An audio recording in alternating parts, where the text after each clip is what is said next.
Busy man sa kanilang mga showbiz commitments at magdamagang tapings ang mga favorite nating kapuso stars, hindi magpapahuli sa pagpaplano para sa nalalapit na Pasko. Ang may special tatay star na si Ken Chan, bukod sa family bonding this Christmas, excited na rin daw magpasaya ng mga bata. Especially sa case ng dad ko ngayon na patuloy pa rin yung chemotherapy niya. Gusto kong i-spend yung oras ko sa kanya and konting salo-salo. And of course, gusto ko ding excited ako na magbigay ng mga laruan. Ito, isa ako sa mga naglo-look forward talaga tuwing Christmas kasi napapasaya natin yung mga bata, lalo na yung mga street children. Sa simpleng mga laruan, sa tingin ko matutuwa sila. Sa sunod-sunod na projects na dumadating sa ikalimang utos leading man na si Jeric Gonzalez, may special treat daw siya sa kanyang pamilya ngayong Pasko.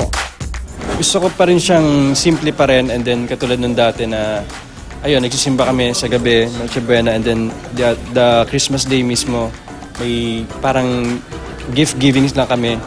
Pero this time, mas gusto ko, mas iba yung place, mas daling ko sila sa mas magandang place, tapos mas private kami lang, mapag-banding talaga kami.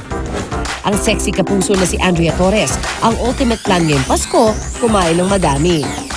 Kumain ng kumain, bumalik sa pagluluto, mahilig kasi ako magluto. So ngayon may time na, and ano lang, family bonding lang, dito lang sa Philippines. Kasi pag Christmas and New Year, wish talaga ng dad ko, dito lang kami. Kasi may mga traditions na kaming ginagawa na ayaw namin mag-break. Big celebration with their families naman raw ang plano ni na Daddy Zorin Legaspi at ng Mars nating si Camille Prats.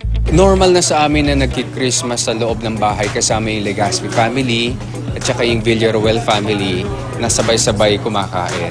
Yung father ni Mina, yung family ko nandoon. Usually pag Christmas, we only spend it with family. My parents, with my siblings, we spend the eve of Christmas together after dinner. By 12 midnight, we open our gifts. It has been a tradition since I was born, and we plan to continue that tradition until we're older and as much kids as we have. So, yun pa rin yung plano namin. We always spend it either here in our house, sa house ng parents ko, or in Batangas. Ano man ang plano natin ngayong Pasko, ang mahalaga ay makasama natin ang ating mga mahal sa buhay.